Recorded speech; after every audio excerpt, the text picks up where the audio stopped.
சென்னை மாநகராட்சியில் ஒவ்வொரு சட்டமன்ற தொகுதியிலும் பல்லாயிரக்கணக்கான வாக்குகள் இப்படி இறந்தவர்கள் பட்டியலில் இருக்கின்றார்கள். பல ஆண்டுகளாக குடிபெயர்ந்தவர்களுடைய பெயர் அந்த வாக்காளர் பட்டியலில் இருக்கின்றது. போலி வாக்காளர்களும் இருக்கிறது. இதையெல்லாம் நீக்க வேண்டும் என்று பல முறை அனைத்து இந்திய அண்ணா திராவிட முன்னேற்ற கழகத்தின் சார்பாக இந்த எஸ்ஐஆர் வருவதற்கு முன்பாகவே சம்பந்தப்பட்ட தேர்தல் அதிகாரிக்கு கொடுத்தோம். அவர் நீக்கவில்லை. அதனால் நாங்கள் நீதிமன்றம் சென்றோம். சென்னை உயர்நீதிமன்றம் சென்று ஆர்கே நகரில் சுமார் 31,000 வாக்குகள் நீக்கப்பட்டிருக்கு.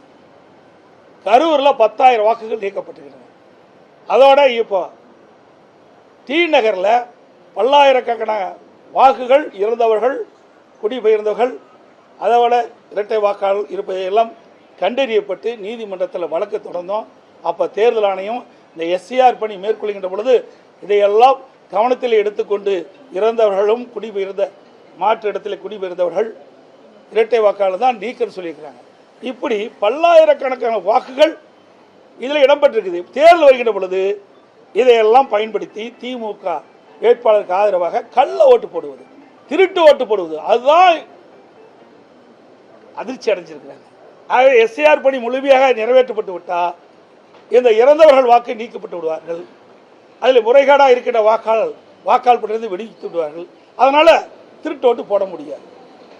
இன்றைக்கு சென்னை மாநகராட்சி தேர்தல் நடந்தது. சென்னை மாநகராட்சி தேர்தல் நடைபெற்றுக் கொண்டிருக்கின்ற பொழுது கள்ள ஓட்டு போட முயற்சிக்கின்றவர்களை திமுக நிர்வாகியை எங்களுடைய முன்னாள் அமைச்சர் திரு ஜெயக்குமார் அவர்கள் பிடித்து காவல்துறை ஒப்படைத்தோம். அந்த திருட்டு ஓட்டு பிடித்து போட வந்தவரை பிடித்து கொடுத்ததற்காக அவரை 15 நாள் சிறையில் அடைச்சாங்க. அப்படிப்பட்ட நிகழ்வுகளெல்லாம் வருகின்ற சட்டமன்ற தேர்தலில் நடைபெறக்கூடாது என்பதற்குத்தான் எஸ்ஐஆரை நாங்கள் ஆதரிக்கின்றோம். பொதுமக்கள்கிட்ட முறைகேடு இருக்கு, அது சட்டவிரோதமா ஆட்சிக்கு வர்றதுக்காக தேர்தல் ஆணையத்தை கையாளுறாங்கன்னு பொதுமக்கள் மத்தியில திமுக சொல்றாங்க. ஆனா நீதிமன்றத்துல போயிட்டு இது வந்து காலதாமதம், அது இன்னொன்னு வருவாய்த்துறை அதிகாரிகள் மழை காலங்களை பணியாற்றணும் அப்படின்னு அங்க ஒரு கருத்து இங்க ஒரு கருத்து இரட்டை கருத்து சொல்றாங்க. அது எப்படி பாக்குறீங்க? இதை எப்படியாவது நிறுத்த வேணும். அதுக்கு பல்வேறு காரணங்களை கற்பிக்கின்றார்கள். நான் தான் ஏற்கனவே விளக்கமாக சொல்லிட்டேன். 1 மாதம் போதுமாத காலம். ஏன்னா ஒவ்வொரு பாகத்திற்கும் ஒரு பிஎல்ஓவை நியமிச்சிருக்கிறாங்க. அவர்கள் வீடு வீடாக சென்று இந்த படிவத்தை வாக்காளர் படிவத்தை கொடுத்து பூர்த்தி செய்து வாங்குறாங்க. இதில் என்ன பிரச்சனை இருக்குது சார்? அதுக்கு தாங்க அதில் தான் நிறைய குளறுபடி இருக்குது. இவர்களே கையெழுத்து போட்டு கொடுத்துறாங்களா திமுக காரங்க? அதில் கைவந்த கலை ஆகி போச்சு. எப்படி முறைகேடாக வாக்காளர் பட்டியலில் வாக்காளரை சேர்க்க வேண்டும் என்பதற்கு அவர்களுக்கு கைவந்த கலை.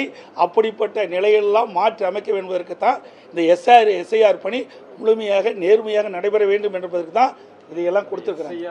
சதி மூலம் தான் இப்போ பீகாரில் ஜெயிச்சிருக்கு. எப்படி சதிங்கிற எப்படி அகிலேஷ் யாதவ் சொல்லி எப்படி சதி எப்படி செய்ய முடியும்?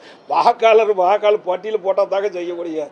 வாக்காளரில் எடப்பாடி ஒரு நம்ம ஊரில் எடப்பாடின்னு வச்சுக்க ஒரு பாகம் இருக்குது. அதில் எவ்வளோ வாக்காளர் இருக்கிறாங்க. அந்த வாக்காளர் தானே ஓட்டு போட முடியும். அதில் எங்கே போய் சதி இருக்குது? அவளுக்கு பின்னடைவு வந்தால் சதியும்பாங்க, ஜெயிச்சா நல்லா இருக்குமாங்க. 68 லட்சம் பேர் நீக்கல் ஏங்க ரைட்டு. 68. இப்போ நான் சென்னை மாநகராட்சியில் ஒரு தொகுதி மட்டும் சொன்னேன். ஒவ்வொரு தொகுதியிலும் 50,000 வாக்கு இருக்குது. சென்னை மாநகராட்சியில் ஒவ்வொரு சட்டமன்ற தொகுதியிலும் சுமார் 50,000 வாக்காளர்கள் இறந்தவர்கள், பல ஒரே இடத்தில் குடியிருந்து வேறு இடத்திற்கு மாறியவர்கள், இரட்டை வாக்காளர்கள், இப்படி சுமார் 50,000 வாக்கு இருக்குதுங்க.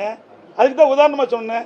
ஆர்கே நகரில் பல முறை நாங்கள் முயற்சி செஞ்சு சம்பந்தப்பட்ட தேர்தல் அதிகாரிகள்கிட்ட அதையெல்லாம் நீக்க வேண்டும் என்று முறையாக பட்டியலிட்டு புள்ளி விவரத்தோடு கொடுத்தோம், ஆதாரத்தோடு கொடுத்தோம். நீக்கலை. பிறகு நீதிமன்றம் போனோம். நீதிமன்றம் போகாட்டி தான் நீதிமன்றம் ஆணைப்பு தீர்ப்பு கொடுத்து இதையெல்லாம் அவள் கொடுக்கப்பட்டது சரியா தவறா என்று ஆய்வு செய்து நடவடிக்கை எடுக்க வேண்டும் என்று தீர்ப்பு வழங்கிய பிறகு அதை சம்பந்தப்பட்ட அதிகாரிகள் வீடு வீடாக சென்று 31,000 வாக்குகள் நீக்கப்பட்டாங்க. இன்னும் 14,000 வாக்குகள் நீக்கப்படாமல் இருக்குது. ஒரு தொகுதியிலிங்க 46 ஓட்டுனா அப்புறம் ஏன் 60,000 பேர் 60 லட்சம் பேர் வராது? ஆக வரும். இதில் யாருக்கு எந்தவித தவறும் கிடையாது. இந்த கட்சி அந்த கட்சின்னு பார்க்காதீங்க. நேர்மையான வாக்காளர் பட்டியல் இடம்பெற வேண்டும். எல்லா கட்சியுமே PLA 2 போட்டுக்கிறாங்க. ஆனால் இப்படி திமுக பேசிக்கிட்டு ஒவ்வொரு பாகத்திற்கும் திமுக கட்சிக்காரர் வீடு வீடாக கூட போயிட்டு இருக்கிறாங்க. எல்லா ஊடக நண்பரும் பத்திரிகை நண்பருக்கும் தெரியும், உங்களுக்கும் தெரியும். மற்ற கட்சிக்காரர்களை விட திராவிட முன்னேற்ற கழக கட்சியை சேர்ந்த PLA 2 அந்த பீலோட வீடு வீடாக போயிட்டு இருக்கிறாங்க. அது எல்லா புகைப்படம் நாங்களும் எடுத்து வச்சு